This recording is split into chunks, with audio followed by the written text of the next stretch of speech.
The eve of Election Day, a local school district got a cease and desist letter from the state auditor's office alleging improper campaign practices.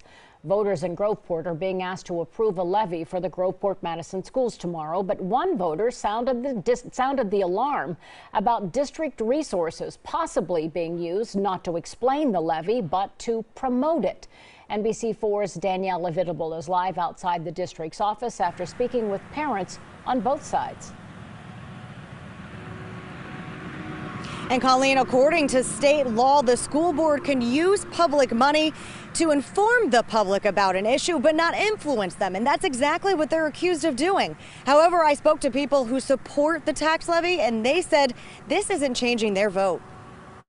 Hi, I'm Gary Lee Ogden, Superintendent of Groveport Madison Local Schools. This is the video that the state auditor's office issued a cease and desist letter about. It was posted to the Groveport Madison Schools website.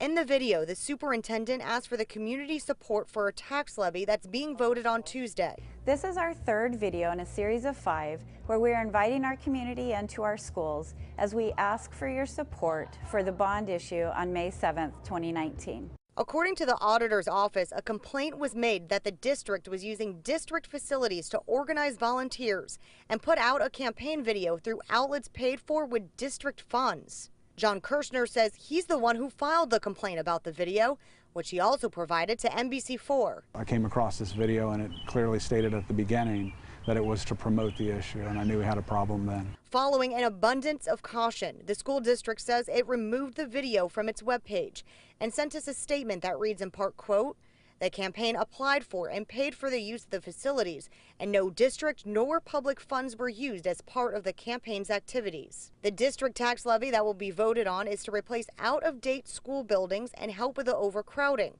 According to the district, it's a replacement and would come at no additional cost to taxpayers. The tax levy would generate more than $5 million a year.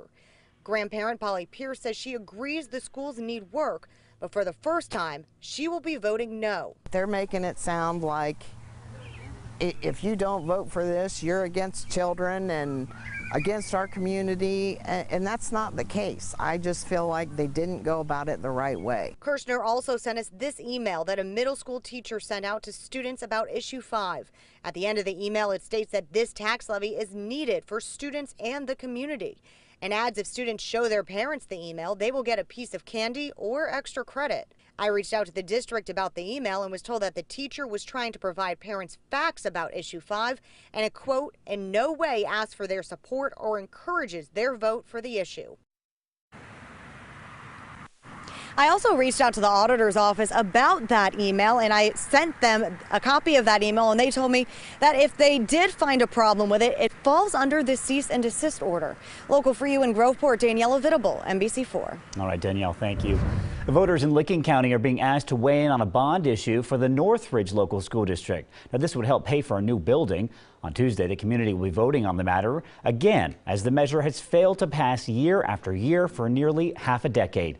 The district has been asking voters to pass a bond issue that would allow them to build a new elementary school and get funding for ongoing maintenance issues. This time, school district leaders say they're optimistic. They understood the need for the new building. They just had some questions that they needed to answer to better understand the project. So these last few months, we've really been working to get those answers out proactively to everyone, meet with as many people as we can and answer their questions. And now there's a better understanding of what we're trying to accomplish. If the issue does not pass, the superintendent says they'll go back to square one and try to figure out how to gain more support for next time. Polls open at 6:30 a.m. NBC4 is your local election headquarters. We'll be bringing you the results on all local issues on the ballot on air and, of course, on our website, NBC4i.com.